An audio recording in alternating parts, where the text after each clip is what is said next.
нам попіта, не розділити навпіл на світ, тільки нам не віддам нікому, забуду в тому, іди в обійми і все по тому. А що, якщо нам так хочеться разом бути, доки час нас оточує? Або ні, ти усе не знаю, на цілий день в голові грає. А я відкрию сні, про тебе всі пісні. Ти уявляй, я твоє Чорне море, ти є моя Одеса. Нам з тобою добре так, нам з тобою добре так. Ми ж те саме, твоя лавна були. Odessa is a relatively young city, just over 200 years old. During the reign of Catherine II came the idea to establish a city and enhance trade relations with Europe. Today, Odessa is a major industrial and resort center, and its port serves as a maritime gateway to our country. Odessa 12 Primorsky Boulevard. This is a three-story building of classical architecture made of limestone, has a drive-through arch in the center and glazed galleries on the upper floors. At the beginning of the 20th century, the Zolotaryov house housed the gendarmerie department, which was later replaced by the editorial office of the newspaper News of the Odessa City Administration. After the war, this building housed a dental clinic and the hospital's outpatient clinic. After Ukraine gained independence, part of the restored building continued to serve as a medical facility, while another part was allocated for commercial use, including a bar called Dvor 12. Today, this jewel of the Primorsky Boulevard shines brightly, although only a portion of its inner beauty has been preserved and decorated for both regular and occasional visitors. Sky Square in Odessa is a source of pride for the city's residents and a favorite spot for tourists. It was built in 1836, when a building for the commodities exchange was constructed on Primorsky, formerly Mykolaievsky, Boulevard. Today, this building houses the Odessa City Hall, so the surrounding area became known as Exchange Square. Later, the mansion, created in the neoclassical style by architects Giorgio Torricelli and Franz Boffo, became the property of the city council, which led to a change in the name of the surrounding area. The old chimes above the entrance to the city hall play a popular melody by the famous composer Isak Dunayevsky, Song of Odessa. Herman Skerbrand was an architect who designed the Lorha apartment house in Odessa. He liked using a Renaissance style. His design combined classic European elements with unique, local touch. This made his buildings not just practical, but also beautiful and memorable for the people who lived in them or walked by. The Lorha apartment house in Odessa, built in 1890s, is a historic and beautifully decorated building. It has tall columns, fancy balconies, and a unique design on the outside.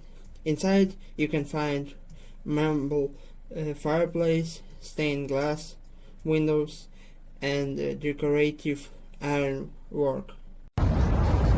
But now Primorsky Square is the center of Odessa, where each building is connected with the history of our city. One of these buildings is Lorha Apartment House, which is an important monument of architecture. For many years now, this building is in the private property. A mansion was built in 1826 to 1828 in the style of early Italian Renaissance, in which the hotel actually was opened and was named London. In 1899, the then owner Bartholomew Anatora decided to reconstruct the building and invited the famous architect Yuri Dmitrenko. The hotel's facade was changed, which took the form of Florentine Palazzo. Now this is the first hotel built in Odessa. Classic interiors of 19th century give hotel guests comfort and coziness. Hotel has at its disposal 70 rooms of different categories with beautiful views from the windows of boulevard and cozy courtyard. It was laid out in 1830 Ukrainska lane, had an arched shape repeating the outline of the destroyed Turkish fortress Yenitania, on the site of the modern Vorontsov Palace and led to Catherine Square. At the intersection with Primorsky Boulevard was the Kolovsky family's estate, which was bought by Count Vorontsov in 1827. The Vorontsov Palace was built on this site according to the design of the architect Bofu.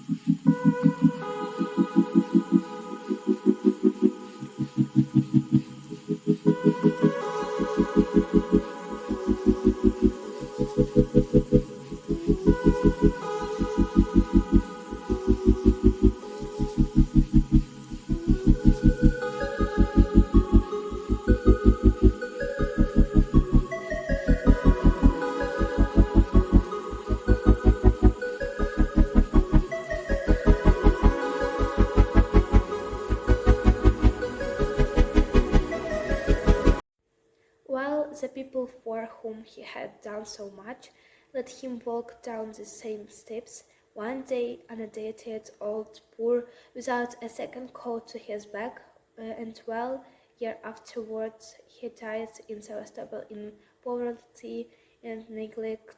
They called a meeting, subscribed liberally, and immediately erected his deathful monument to his memory, and named a great street after him.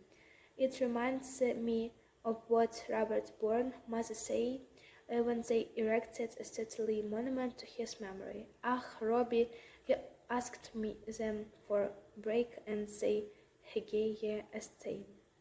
Люди, для яких він багато зробив, дали йому згоду опуститися по цих сходинах без нагляду, старий винуждений, без його другого пальта на спині. І коли через багато років він помер у Севастополі в злиднях і знебалості, вони назвали мітинг, щедро підписалися і негайно спорудили чудовий пам'ятник на його ім'я та назвали його іменем величку вулицю, нагадуючи мені про те, що сказала мати Роберта, коли спорудили величний пам'ятник в його честь. «О, Робі, ти попросив у мене хліба, і вони дали тобі стан». I have not felt so much at home for a long time as I did when I raised the hill and stood in Odessa for the first time. It looked just like an American city, fine broad streets and straight as well, low houses, 2 or 3 stores, white neat, and free from any quaintness of architectural ornamentation. Locust trees bordering the sidewalks, they call them acacias, a stirring, business look about the streets and the stores, fast walkers, a familiar new look about the houses and everything. Yeah, and a driving and smothering cloud of dust that was so like a message from our own dear native land that we could hardly refrain from shedding a few grateful tears and execrations in the old-time Holland American way. Я давно не почувався вдома так, як тоді, коли піднявся на гору і вперше став в Одесі. Це було схоже на американське місто. Гарні широкі вулиці та ще й прямі, невисокі будинки, 2-3 поверхів, широкі, акуратні, вільні від будь-яких химерних архітектурних прикрас. Дерева, робінні, що межують з тротуарами. Вони називають їх акаціями. Зворушливий діловий вигляд вулиці, магазинів, швидкоходці, знайомий новий погляд на будинки та кожну річ. Так, і надихаюча та зворушлива хмара пилу, яка була настільки схожа на послання з нашої дорогої рідної землі, що ми ледь не втрималися від того, щоб не пролити кілька вдячних слів і прокльонів у старовинній американській манері. I haven't felt so much at home for a long time, as I did when I raised the hill and stood in Odessa for the first time. It looked just like an American city. Fine, broad streets and straight as well. Low houses, 2 or 3 stories, wide, neat, and free from any witness of architectural ornamentation. Locust trees bordering the sidewalks, they call them acacias. A stirring, business look about the streets and the stores. Fast walkers, a familiar new look about the houses and everything. Yeah, and a driving and smothering cloud of dust that was so like a message from our own dear native land that we could hardly refrain from shedding a few grateful tears and execrations in the old-time honored American way. Я давно не почувався так, як вдома, як коли піднявся на гору і вперше стояв в Одесі. Вона виглядала просто як американське місто. Гарні, широкі прямі вулиці, невисокі будинки в 2-3 поверхи, просторі, охайні і без чудернацьких архітектурних прикрас. Дерева робінії обабіч тротуарів, вони називають їх акаціями.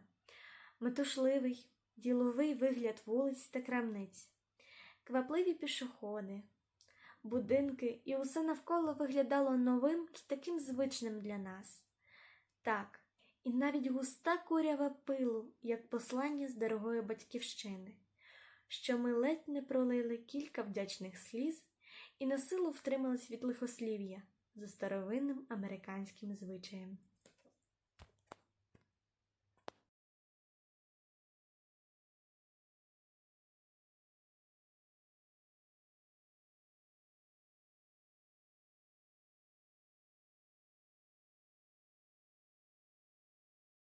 My name is Samuel Langhorne Clemens, more known as Mark Twain.